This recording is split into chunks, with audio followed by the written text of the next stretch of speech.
आणि विश्वासाच्या प्रमाणावर राज्य कंदारात म्हणजे शिवछत्रपती शिवाजी महाराज की आचार्य राजांना वासुदेवाला त्रिवार म्हणायचा मुद्दा बघा. अरे काशीची कला ना होती तर आज मथुराई मस्जिद में जाती थी.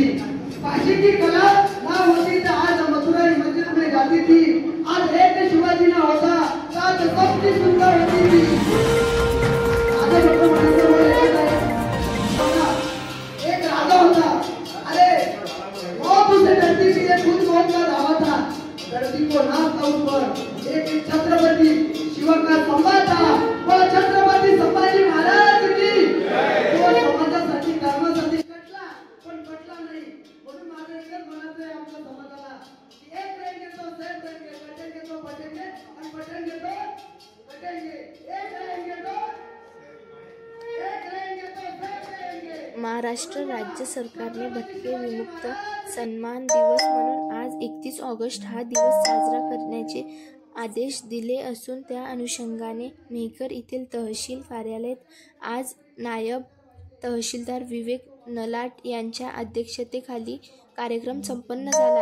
या कार्यक्रमाला प्रमुख पाहुणे समाधान गुराळकर, राज्य अध्यक्ष भटके विमुक्त जाती संघटना भागवत जाधव, राज्य महासचिव भारत मुक्ती मोर्चा भानुदास पवार, विजय पवार, गणेश सोळंके, दामोदर परकाळे, नामदेव बिलावर इतर प्रमुख पाहुणे म्हणून उपस्थित होते.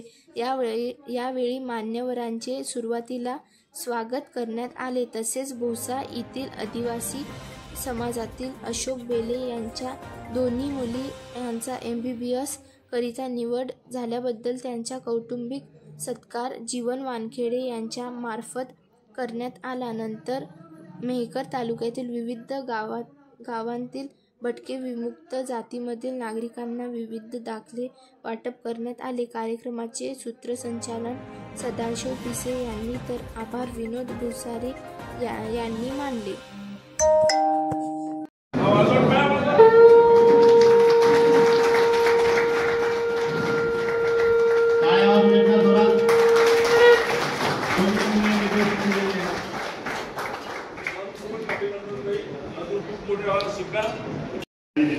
आज हा कार्यक्रम आयोजित केला आहे तेव्हा तुम्ही राष्ट्राच्या वतीने अशी ग्वाही देतो की यानंतर आपल्या 7 प्रमाणपत्राकरिता किंवा इतर कोणत्याही प्रमाणपत्रासाठी आम्ही जास्तीत जास्त होईल तेवढं सहकार्य करू.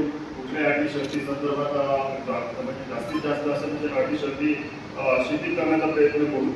आणि समाज बांधवांना आज स्वातंत्र्य मिळालं त्यानिमित्ताने मी पुढील वाटचालीस त्यांना शुभेच्छा देतो आणि माझे 2 शब्द संपवतो.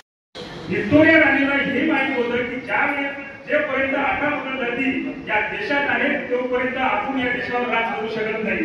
कारण 18 पगड जातीमध्ये ती ताकद होती की हे सत्ता राणीची सत्ता जी होती ब्रिटिशांची जी सत्ता होती हे उलटून कशी काढू आणि यांना सळोची पळो करू ही फक्त आमच्या भटक्या समाजामध्ये एक ताकद होती. त्या कारणाने या भटक्या समाजाला